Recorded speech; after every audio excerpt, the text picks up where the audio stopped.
Festas de fim de ano e Copa do Mundo alavancam as vendas, principalmente dos cortes do traseiro. Mercado Pecuário DBO começa agora.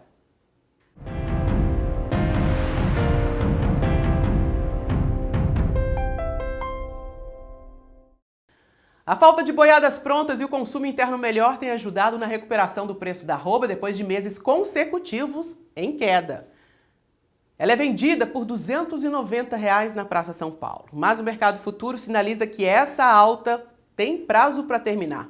Os contratos para janeiro, que chegaram a R$ 310 recentemente, recuaram e operam agora abaixo dos R$ 300.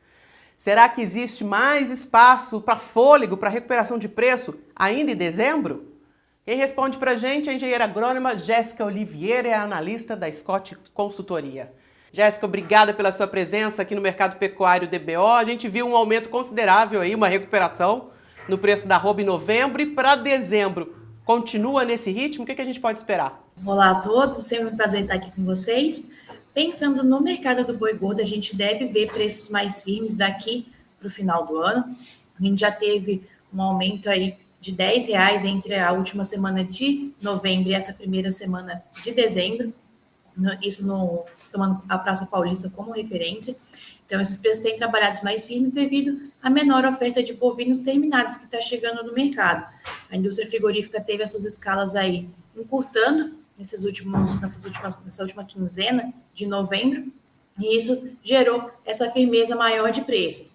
Esse preço deve continuar vindo firme até o final de dezembro, podendo chegar aí no patamar de até uns R$ 300, é possível. Sobre as escalas, você acabou de falar do frigorífico, como é que elas estão? Os estoques já estão prontos para as festas de fim de ano ou há espaço ainda para comprar mais? Quanto às escalas, ao longo desse ano todo, a gente viu muita comercialização de boi a termo, né? Então, isso levou a um alongamento das escalas, assim, nunca antes visto, vamos dizer assim. Tinha a indústria frigorífica também, como São Paulo, como referência, né? Com escalas fechadas para 1, 2 meses já. E aí, isso ao longo de novembro veio realmente encurtando. Essas escalas que atendiam um mês, por exemplo, estavam atendendo 15 dias, 10 dias. Então, isso é que gerou essa firmeza nos preços do boi. Quanto aos estoques de carne bovina, a gente tem visto um escoamento muito melhor dos cortes de carne em grill, por exemplo. Picanha, contra filé, isso aí, devido ao Copa do Mundo, né, o pessoal tem dado uma demanda um pouquinho maior nesses tipos de corte. Já os cortes de dianteiro estão ficando um pouquinho para trás, estão geralmente puxando um pouco a média de preços para baixo da carcaça casada. Então, a China veio um pouquinho mais freando as compras, né, esse novembro, então isso também ajudou a diminuir esses preços do dianteiro, além da demanda interna um pouco mais enfraquecida para esse tipo de corte.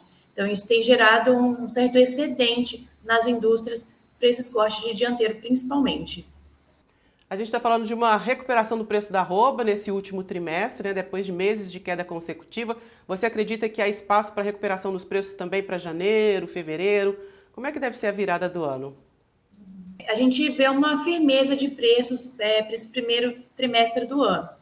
Entretanto, o que pode acabar gerando uma fraqueza, aí, algum recuo mais pontual, seria a questão da oferta de bovinos provenientes de terminação em pastagens, né? A gente vê que as chuvas já voltaram, né, principalmente na região centro-sul do Brasil, né? Então, isso leva com que as pastagens retomem a sua capacidade de suporte, que esses animais comecem a engordar, aqueles que passaram por um período de seca em, por exemplo, fazendas sem tecnificação, que não dão nenhum tipo de suplementação. Então, esses animais começam a engordar novamente para ficarem prontos ali, janeiro, fevereiro, março, ali tem um pico de ofertas, né, nesses meses. Então, isso pode acabar atrapalhando essa questão da firmeza de preços nesse primeiro trimestre de 23. O mercado futuro já visualiza isso, né? Que chegou a trabalhar com 310 para janeiro e a gente está vendo agora já um recuo nos preços. Sim, exatamente. A gente tem um fechamento de janeiro aí, no último fechamento da B3, em 298,50. Então, esses recuos vieram já sinalizando, porque é um movimento um pouco mais típico para esse período, né, desse primeiro trimestre. Jéssica, a gente tem perguntas aqui que a gente recebe dos nossos seguidores, espectadores. Percy Jansen. Ele pergunta, considerando o ciclo pecuário, preço do bezerro e o custo da produção, o pecuarista ele deve investir na cria ou tirar o pé? Olha, 2022 foi um ano de custos altíssimos. A gente teve a questão da guerra russo-ucraniana impactando em preços de fertilizantes, em preços de grãos, e isso veio num momento de virada de ciclo pecuário em que a arroba do boi caiu bastante. Então, a gente viu essa entre-safra atípica devido à negociação a termo e a questão de mais fêmeas indo para o gancho. Primeiro semestre de 22, quando a gente compara com 21, foram quase um pouco mais de 660 mil fêmeas a mais indo para o gancho. Então, isso gerou essa fraqueza nos preços. Num cenário de custo de produção altíssimo, muitos produtores, infelizmente, fecharam no vermelho.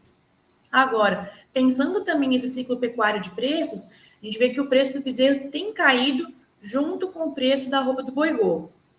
Com a reposição sendo a principal participação aí na questão de custos para o recriador e para o invernista, a gente pode ter, sim, uma questão de oportunidade agora, pensando em animais de ciclo mais longo. Então, pensando num bezerro agora, numa fêmea agora, para parir um bezerro ano que vem, isso pode ser uma oportunidade para você comprar uma reposição mais barata e conseguir atingir preços de venda do boi gordo lá em 24, 25, melhores do que estão agora, que vai ser novamente um momento de virada de ciclo, né? A gente tem um ciclo pecuário durando 6 anos, em média, e encurtando nos últimos anos, né? Durava mais antigamente, e agora está nessa média de 6 anos. Então, são 3 anos de baixo de preço, 3 anos de alta de preço. Então, a gente pode atingir ali em 25 uma questão de alta de preços melhores, tendo esse custo da arroba da reposição aqui um pouco menor agora. Então, é possível, sim, que a gente tenha resultados positivos lá para frente. Agora, em questão de ciclo curto, pensando no garrote, num boi magro aí, para colocar no confinamento, aí essas contas têm que ser feitas com um pouco mais de afinco, porque é um ciclo menor, né, um tempo menor até a terminação. Então, a gente tem que pesar direitinho aí essa questão dessa decisão agora. Ô, Jéssica, então, em relação aos custos de produção, a gente falou da reposição, mas e os custos? Quanto aos custos de produção, a gente vê os fertilizantes com uma certa queda de preços nesses últimos meses, que deve continuar porque a demanda, principalmente a brasileira no mercado internacional, está um pouco mais comedida. A gente teve um volume entregue de fertilizantes aí diminuindo nesses últimos meses. Quanto aos grãos, o Brasil está esperando uma safra recorde de produção, tanto de milho quanto de soja, nessa safra 22-23, o que pode dar um pouco mais de frouxidão, vamos dizer assim, nos preços aqui no mercado interno. Entretanto, o que a gente tem que ter no radar é a questão da produção estadunidense. Eles vieram com uma produção levemente menor. A gente tem também a questão da Argentina, que é um dos principais players no mercado de milho e soja. Está tendo uma seca muito severa lá no país, e isso pode levar a uma quebra de produção bastante grande. E, além disso, a gente tem também a questão dos estoques finais, que estão um pouco menores. Então, tudo isso pode dar um pouco mais de firmeza na questão dos grãos. Então, o custo de produção pode não ser tão bom quanto a gente estava querendo, vamos dizer assim. Qual que é o recado que você deixa para o pecuarista, principalmente em relação a 2023? O ano está aí, né? O ano novo já chegou. Sim, exatamente. Eu acho que o principal recado que a gente tem para deixar para todo pecuarista é realmente fazer as contas, ver qual que é o seu custo, travar esse preço para pelo menos cravar, conseguir pagar os seus custos para não fechar no vermelho, né? Então, não ir sempre lá no mercado spot na hora de vender, no desespero, né? A hora que está todo mundo vendendo, principalmente pensando no confinamento, né? Que é sempre o mesmo pico de vendas, né? Então, travar esses preços antes, saber realmente qual que é o seu custo, eu acho que é essencial para a gente ter uma pecuária sempre indo para frente, sempre lucrativa.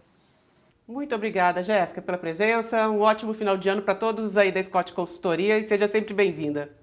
Muito obrigada aí. Um abraço a todos. Feliz final de ano para todo mundo. Obrigada! Nos últimos dias, um vídeo circulou na internet e causou aí muitos comentários. Independentemente da polêmica, eu quero saber o que você acha, hein?